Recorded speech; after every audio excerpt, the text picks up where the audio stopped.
തൃശൂർ മലക്കപ്പാറയിൽ വനഭൂമി കയ്യേറി കുടിൽ കെട്ടിയ വനവാസികൾ. മലക്കപ്പാറ വീരൻകുടി ഊരിലെ വനവാസി വിഭാഗത്തിൽപ്പെട്ടവരാണ് സംസ്ഥാന സർക്കാരിനെതിരെ പ്രതിഷേധവുമായി വനഭൂമി കയ്യേറി കുടിൽ കെട്ടിയത്. ഉരുൾപൊട്ടൽ ഭീഷണിയെ തുടർന്ന് മാറ്റിപ്പാർപ്പിക്കാമെന്ന് സർക്കാർ നൽകിയ ഉറപ്പ് പാലിക്കാത്ത പശ്ചാത്തലത്തിലാണ് പ്രതിഷേധം.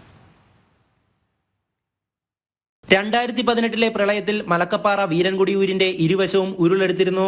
തുടർന്നാണ് ഇവിടെ നിന്നും 7 കുടുംബങ്ങളെ മാറ്റിപ്പാർപ്പിക്കാമെന്ന് സർക്കാർ ഉറപ്പ് നൽകിയത്. എന്നാൽ നാളിതുവരെയും ആ വാക്ക് പാലിക്കപ്പെട്ടില്ല. തുടർന്നാണ് ഊരിലെ ജനങ്ങൾ വനഭൂമി കയ്യേറി കുടിൽ കെട്ടിയത്. വാസയോഗ്യമല്ലാത്ത സ്ഥലത്ത് ഇനിയും തുടരാൻ കഴിയില്ലെന്നാണ് വനവാസി സമൂഹം പറയുന്നത്.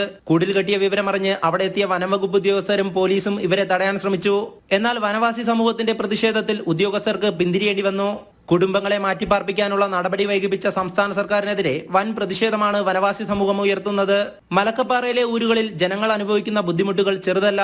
ആശുപത്രി ആവശ്യങ്ങൾക്ക് പോലും പുറത്തേക്ക് പോകണമെങ്കിൽ സഞ്ചാരയോഗ്യമായ പാതയില്ല. അപകടങ്ങളും മരണങ്ങളും സംഭവിക്കുമ്പോൾ കിലോമീറ്ററുകളോളം ചുമന്നു കൊണ്ടുപോകേണ്ട അവസ്ഥയാണുള്ളത്. വിദ്യാർത്ഥികൾക്ക് സ്കൂളുകളിൽ പോകണമെങ്കിലും ദുരിതം അനുഭവിക്കേണ്ടി വരുന്നു. വാഗ്ദാനങ്ങൾ നൽകി പോകുന്നവർ ഇവിടേക്ക് പിന്നെ തിരിഞ്ഞു നോക്കുന്നില്ലെന്നാണ് ഉയരുന്ന ആരോപണം. വിഷയത്തിൽ സർക്കാർ വേണ്ട നടപടികൾ സ്വീകരിച്ചില്ലെങ്കിൽ പ്രതിഷേധം ശക്തമാക്കാനാണ് വനവാസി സമൂഹത്തിന്റെ തീരുമാനം. ജനം, തൃശൂർ.